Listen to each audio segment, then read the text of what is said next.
Warning, the following video contains topics of serial killers, horrible acts, and mental illness. I am not a licensed psychologist or a body language expert. This is merely speculation. Viewer discretion is advised. On September 13, 1978, there was an airing of a popular game show called The Dating Show that featured a rather grim guest. Although it was not known at the time, Rodney Alcala was secretly a serial killer who had killed 4 people before his appearance on the show. He was eventually given the death penalty for his actions, after killing a 12-year-old boy named Robin Samso. Now, the point of this video is not to tell the story of the killer. Rather, it is an analysis of his use of body language and social skills that allowed him to coerce victims. Remember, this is not advice for future serial killers. Let's begin with the footage. After they reveal the contestants, it is apparent that Rodney Alcala is an attractive man. He has good style and nice hair that gives him an advantage against the other contestants. Also, when the spotlights turn on, he gives off a smile to let others know that he's a good guy, right? You know, there are 3 bachelors over there. There'll be 1, 2, and 3. Ask them anything you like to find out more about them, except their name, age, occupation, or income, okay? And we're going to start by having them say hello to you and see how they sound. Number 1, would you say hello to Cheryl, please? We're going to have a great time together, Cheryl. Okay. Whenever he first talks, he keeps a constant eye contact, which is important when establishing a connection. He says his phrase in a very smooth manner that gives a sense of confidence. This, coupled with the eye contact and smile, gives off friendly, confident, and reassuring emotions. And here we go. Bachelor number 1. Yes? What's your best time?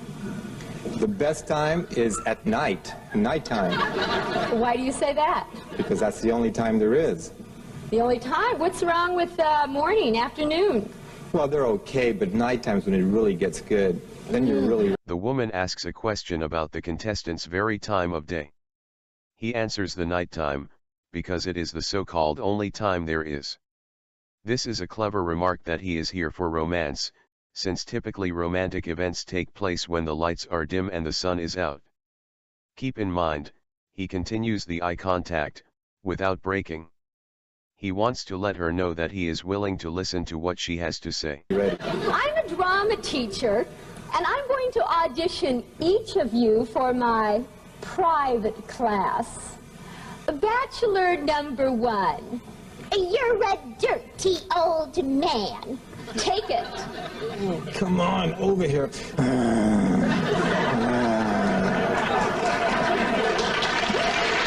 honey, we ought to go out and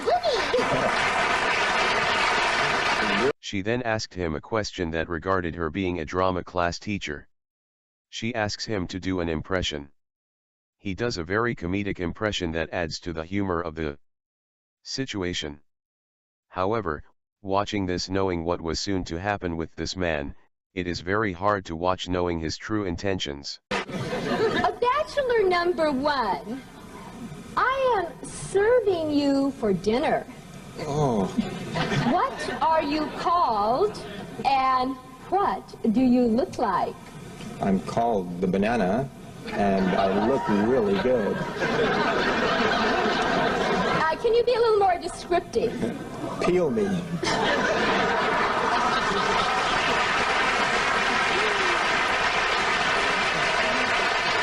Bachelor 1, later. Whenever she asks a question about serving dinner, he remarks "oh" as if they have already become friends. Whenever you talk to someone, you learn their tendencies, and Rodney is trying to establish that he already knows who the woman is and what she is likely to do. Then he follows it up with a clever remark that gets a couple laughs. Also, I can't be the only one to think that watching it back is very cringe-worthy. I get it was the 70s, but this video makes me frankly uncomfortable, and I don't know if it's the horrible killings that Rodney had done, or his cringe-worthy one-liners. Welcome back to the dating game, and Cheryl, we have reached the moment of truth, as we call it.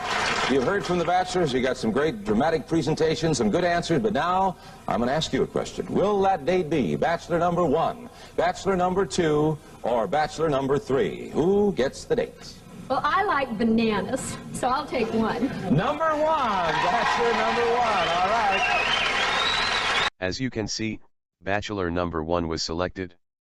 His charm was able to win the competition.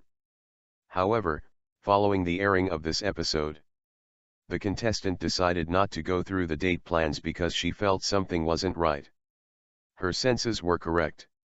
She likely saved herself from a gruesome fate. Anyways, thanks for watching and leave some comments about what I should cover next. This has been Brad's analysis.